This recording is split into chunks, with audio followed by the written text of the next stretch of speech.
Assalamualaikum warahmatullahi wabarakatuh. Kami dari kelompok 4 yang beranggotakan Siti Nurqoratu Aini, Mita Lilistiawati, dan Alfian. Kami akan membahas tentang kompetensi, standar profesional, dan kode etik auditing syariah. Yang pertama, definisi kompetensi. Menurut John M. Eko dan Hasan Hasadili mendefinisikan kompetensi sebagai suatu keahlian. Keahlian didefinisikan seseorang yang memiliki tingkat keterampilan tertentu atau pengetahuan tertentu yang tinggi dalam subjek tertentu yang diperoleh dari pelatihan dan pengalaman. Dan menurut Lee dan Stone, mendefinisikan kompetensi sebagai suatu keahlian yang cukup secara eksplisit dapat digunakan untuk melakukan audit secara subjektif. Yang selanjutnya yaitu karakteristik yang membentuk kompetensi. Ada 5 karakteristik yang membentuk kompetensi. Yang pertama, faktor pengetahuan meliputi masalah teknis, administrasi, dan proses kemanusiaan dan sistem. Yang kedua, keterampilan merujuk pada kemampuan seseorang untuk melakukan suatu kegiatan. Yang ketiga, konsep diri dan nilai-nilai merujuk pada sikap, nilai-nilai, dan citra diri seseorang. Yang keempat, karakteristik pribadi merujuk pada karakteristik fisik dan konsistensi tanggapan terhadap situasi atau informasi. Dan yang terakhir, motif merupakan emosi, hasrat, kebutuhan psikologis, dorongan lain memicu tindakan. Kompetensi sebagai sifat dasar yang dimiliki atau bagian kepribadian yang mendalam dan melekat pada diri seseorang. Selanjutnya yaitu kompetensi profesional. Beberapa kompetensi auditor yaitu sebagai berikut. Yang pertama, mutu profesional. Yang kedua, pengetahuan umum. Dan yang ketiga, keahlian khusus. Yang pertama, mutu profesional. Dalam menjalankan tugasnya, seseorang auditor harus memiliki mutu profesional yang baik, seperti berpikiran terbuka, berpikiran luas, mampu menangani ketidakpastian, mampu bekerja sama dengan tim, memiliki rasa ingin tahu, menerima bahwa tidak ada solusi, dan menyadari bahwa beberapa temuan dapat bersifat subjektif. Di samping itu, auditor harus memiliki kemampuan komunikasi yang baik, karena selama masa pemeriksaan banyak dilakukan wawancara dan permintaan keterangan dari auditan untuk memperoleh data. Dan yang kedua yaitu pengetahuan umum. Auditor harus memiliki pengetahuan umum seperti teori organisasi untuk memahami organisasi, pengetahuan auditing, dan yang paling penting yaitu akuntansi. Keahlian khusus. Keahlian khusus harus dimiliki seorang auditor antara lain keahlian untuk melakukan wawancara, kemampuan membaca cepat, statistik, keterampilan mengoperasikan komputer, serta kemampuan menulis dalam mempresentasikan laporan dengan baik. Keahlian khusus auditor menjadi 5 tahap, yaitu novice, yaitu tahap pengenalan terhadap kenyataan dan membuat pendapat hanya berdasarkan aturan-aturan yang tersedia. Advanced beginner, pada tahap ini auditor sangat bergantung pada aturan dan tidak mempunyai cukup kemampuan untuk merasionalkan segala tindakan audit. Competence. Pada tahap ini, auditor harus mempunyai cukup pengalaman untuk menghadapi situasi yang kompleks. Provensi. Pada tahap ini, segala sesuatu menjadi rutin sehingga dalam bekerja auditor cenderung bergantung pada pengalaman yang lalu. Expertise. Pada tahap ini, auditor mengetahui sesuatu karena kematangan dan pemahamannya terhadap praktik yang ada. Kompetensi wajib auditor syariah. Yang pertama, knowledge, yaitu pengetahuan yang diperoleh auditor syariah ketika sedang menempuh pendidikan formal dan pengetahuan yang diperoleh melalui kegiatan pelatihan dan seminar. Yang kedua, skill. Seorang auditor syariah harus memiliki keterampilan dalam mengaplikasikan pengetahuan yang didapat dalam praktik kerja sesungguhnya. Yang ketiga, other karakteristik. Karakteristik lain merujuk pada karakteristik khusus yang dimiliki oleh setiap individu. Karakter yang paling sesuai dengan karakter seorang auditor syariah dapat dilihat dari hasil tes psikologi. Standar profesional akuntan publik. Yang pertama, standar auditing. Standar auditing adalah 10 standar yang diterapkan dan disahkan oleh Institut Akuntan Publik Indonesia atau AIPAI, yang terdiri atas standar umum, standar pekerjaan lapangan, dan pelaporan beserta interpretasinya. Yang kedua, standar atestasi adalah pernyataan pendapat atau pertimbangan yang diberikan oleh seseorang yang independen dan kompeten yang menyatakan bahwa asersi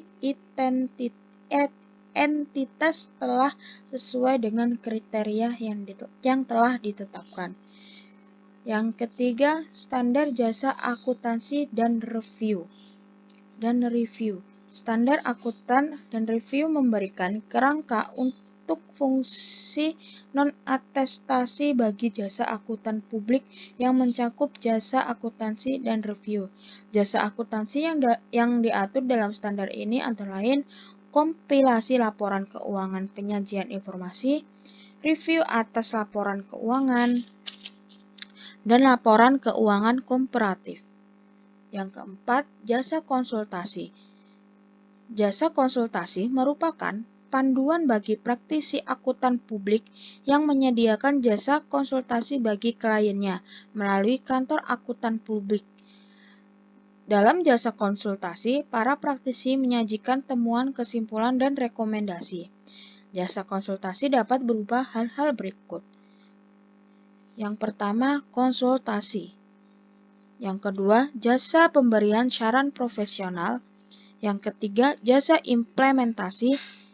Yang keempat, jasa transaksi. Yang kelima, jasa penyediaan staf dan jasa pendukung lainnya. Yang keenam, jasa produk. Yang kelima, standar pengendalian. Standar pengendalian adalah panduan bagi kantor akuntan publik dalam melaksanakan pengendalian kualitas jasa yang dihasilkan oleh kantornya. Konsultasi meliputi sebagai berikut: independensi, penugasan personel, konsultasi, supervisi, pemberian pekerjaan atau hiring, pengembangan profesional.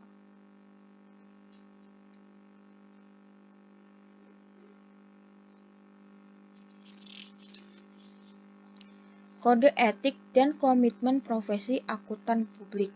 Yang pertama, integritas. Integritas adalah prinsip integritas mewajibkan setiap praktisi untuk bersikap tegas, jujur, dan adil dalam hubungan profesional dan hubungan bisnisnya. Yang kedua, objektivitas. Prinsip objektivitas mengharuskan praktisi untuk tidak membiarkan subjektivitas, benturan kepentingan, atau pengaruh yang tidak layak dari pihak-pihak lain mempengaruhi pertimbangan profesional atau pertimbangan bisnisnya. Yang ketiga, kompetensi. Prinsip kompetensi adalah sikap kecermatan dan kehati-hatian profesional dalam mewajibkan setiap praktisi. Yang keempat, kerahasiaan. Prinsip kerahasiaan mewajibkan setiap praktisi untuk tidak melakukan tindakan berikut. Yang pertama, pengungkapan informasi yang bersifat rahasia yang diperoleh dari hubungan profesional dan hubungan bisnis. Yang kedua, penggunaan informasi yang bersifat rahasia yang diperoleh dari hubungan profesional dan hubungan bisnis untuk keuntungan pribadi atau pihak ketiga. Yang ketiga, pengungkapan informasi yang bersifat rahasia atau ketika pengungkapan tersebut dianggap tepat. Yang keempat, pengungkapan yang diperbolehkan oleh hukum dan disetujui oleh klien atau pemberi kerja.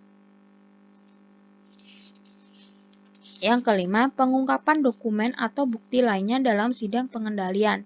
Yang keenam, pengungkapan kepada otoritas publik yang tepat mengenai suatu pelanggaran hukum. Dan yang ketujuh, pengungkapan yang terkait dengan kewajiban profesional selama tidak dilarang oleh ketentuan hukum. Kode etik dalam praktik auditing dan etika dalam praktik konsultan manajemen. Yang pertama, kode etik IFAC yang berisi tentang misi IFAC. 2. Kerangka dasar kode etik IFAC. Yang ketiga, ancaman terhadap independensi. Dan yang keempat, ancaman terhadap independensi akuntan publik. Yang kedua, kode etik IAI yang berisi tentang tanggung jawab profesi, kepentingan publik, integritas, objektivitas, kompetensi dan kehati-hatian, kerahasiaan, perilaku profesional, dan standar teknis.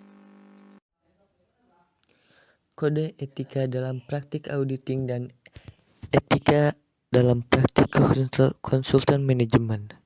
Kode etik IFAC. Misi IFAC. Misi IFAC adalah melakukan harmonisasi standar di antara negara-negara anggota IFAC tersebut.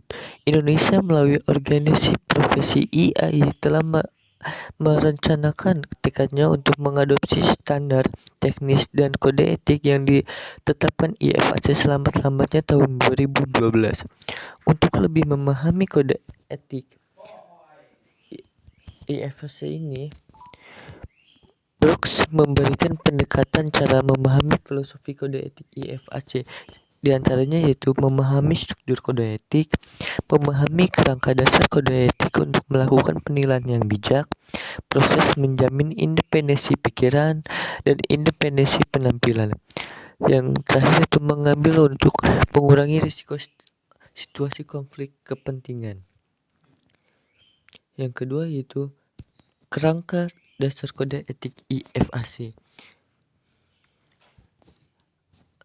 Apa sih isi kerangka IFAC tersebut?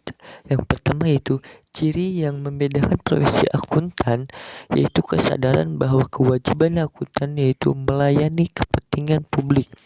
Tanggung jawab akuntan tidak secara eksklusif hanya melayani klien atau hanya melayani atasan, melainkan melayani kepentingan publik dalam arti luas. Pengertian publik bagi akuntan adalah klien, manajemen, kreditur, investor, pemerintah, karyawan, masyarakat bisnis, keuangan, media massa, pemerhati bisnis, dan ekonomi. Kemudian yang ketiga yaitu tujuan dari profesi akuntan adalah memenuhi harapan profesionalisme, kinerja, dan kepentingan publik. Untuk mencapai tujuan tersebut diperlukan 4 kebutuhan dasar, yaitu kredibilitas, profesionalisme, kualitas jasa tinggi, dan kerahasiaan. Keseluruhan hal tersebut hanya dapat dicapai apabila profesi akuntan dilandasi oleh prinsip perilaku fundamental, yaitu terdiri atas integritas, objektivitas, kompetensi profesional, kehati-hatian, kerahasiaan, perilaku profesional, dan standar teknis. Yang ketiga itu ancaman terhadap independensi, dan yang keempat itu ancaman terhadap independensi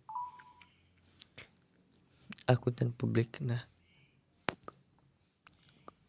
kemudian kode etik AIA yaitu sebagai berikut: tanggung jawab profesi, kedua kepentingan publik, yang ketiga integritas, yang keempat objektivitas, yang kelima kompetensi dan kehati-hatian, yang keenam kerahasiaan, yang ketujuh perilaku profesional, yang kedelapan yaitu standar teknis. Nah, selanjutnya yaitu lalu kode etika profesi akuntan publik yang baru diterbitkan oleh IAPI menyebutkan 5 prinsip dasar etika profesi, yaitu integritas, objektivitas, kompetensi serta sikap pencermatan dan kehati-hatian profesional. 4. Kerahasiaan. 5. Perilaku profesional.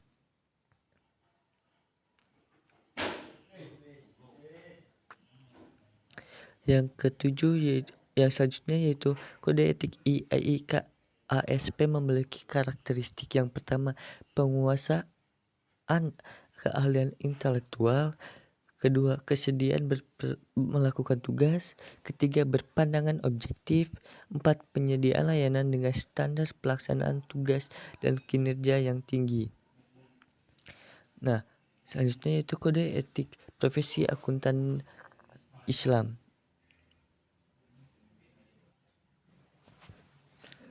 Etika profesi menyangkut pemilihan dikotomis antara nilai baik dan buruk, benar dan salah, adil dan tidak adil, yang positif dan negatif. Nah, beberapa hal yang diatur dalam etika profesi adalah sikap independen, perlunya menjaga kerahasiaan, pengaturan tentang publikasi dan promosi, aturan tentang surat penugasan, aturan tentang pergantian akuntan, penentuan fee atau honorarium, kewajiban kepada pihak ketiga, perilaku yang tidak boleh dilakukan kepada langganan, kewajiban manajemen dan auditor, hubungan istimewa dengan langganan. Nah, tujuan kode etik ada dua, yaitu membantu membangun sikap kehati-hatian akuntan.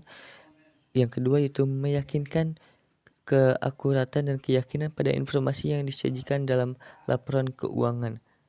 Kemudian selanjutnya yaitu struktur kode etik ada 3. Yang pertama yaitu aspek syariah, yang kedua prinsip etika untuk akuntan, yang ketiga yaitu peraturan dan perilaku etika untuk akuntan. Aspek pertama merupakan dasar dari kode etik berupa prinsip syariah. Aspek kedua merupakan prinsip umum kode etik yang diambil dari prinsip dasar aspek pertama dan termasuk prinsip umum kode etik yang umum dikenal dalam profesi akuntan.